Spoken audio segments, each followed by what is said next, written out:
Marshal Service's mission set and the future of the agency. And I recognize myself for an opening statement. Today, this subcommittee is examining the Federal Air Marshal Service and its role in securing the commercial aviation sector of the United States. Terrorist organizations in rogue nation states have targeted the commercial aviation sector since its inception. In the 1970s and the 1980s, terrorists carried out notorious hijackings across the world, including the 1977 hijacking of Lufthansa Flight 181 by the Popular Front for the Liberation of Palestine and the 1985 hijacking of the Trans World Airlines Flight 847 by Hezbollah. While most prior incidents involved hijackers seizing passengers and crew as hostages and demanding ransom for their release, the nature of the threat shifted dramatically with the al-Qaeda attacks on September 11th, 2001. As the nature of the threat evolved, so has the role of federal air marshals. While the United States government has deployed air marshals on commercial flights since the early 1960s, today's Federal Air Marshal Service was formally established in response to the September 11th attacks. After September 11th, waves of volunteers stepped forward from other law enforcement agencies and from all walks of life to sign up for the Air Marshal mission, and the organization became part of the newly established Transportation Safety Administration. 20 years later, after the September 11th attacks, the threat to the commercial aviation sector continues to evolve. Fortunately, our capabilities to counter terrorist threats against commercial aviation have also advanced. Diligent vetting of potential terrorists in between when an airline ticket is purchased and the day of the flight gives law enforcement more time to foil terrorist plots before they can be carried out. TSA is continuing to improve its screening equipment, and my colleagues and I on this subcommittee continue to advocate for the agency to speed up its deployment of new technology to ensure airports have modern, capable systems at their security checkpoints.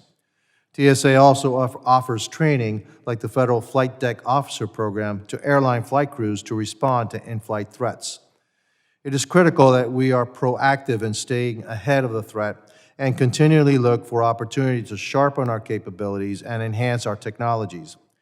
In this context, I believe it is essential to reevaluate the role of federal air marshals in aviation security. I'm concerned that air marshals are not being utilized effectively. It was recently reported that former Congresswoman Tulsi Gabbard was monitored by federal air marshals during commercial flights because of her name appeared on TSA's Quiet Skies program. The Quiet Skies program aims to prevent terrorist attacks, not unduly surveil law-abiding citizens traveling on commercial flights. Additionally, I'm concerned about the deployment of federal air marshals to the southwest border. While TSA has assured the committee that these deployments did not impact normal FAMS operations, it is troubling to me that the border's crisis has escalated to the point of needing additional personnel surged to the border. It's a long past time for the Biden-Harris administration to get this crisis under control. 2 weeks ago, we commemorated the 23rd anniversary of the September 11th attacks. In the wake of this somber occasion, it is important that the subcommittee continue to work proactively to secure the commercial aviation sector and prevent an attack like that from ever happening again. This subcommittee must utilize its oversight authority over the Federal Air Marshal Service to ensure that taxpayer dollars are being used efficiently and effectively in the mission to deter terrorists and other criminals from targeting the commercial aviation sector. We must ensure that the Federal Air Marshal Service faithfully and effectively fulfills its mission to safeguard the passenger aviation sector. Thank you to our witnesses, Ms. Juan Sherman and Mr. Kazarati, for appearing before this subcommittee, and I look forward to your testimony. I now recognize the ranking member, the gentleman from Michigan, Mr. Thanadar, for his opening statement. Good morning. Thank you,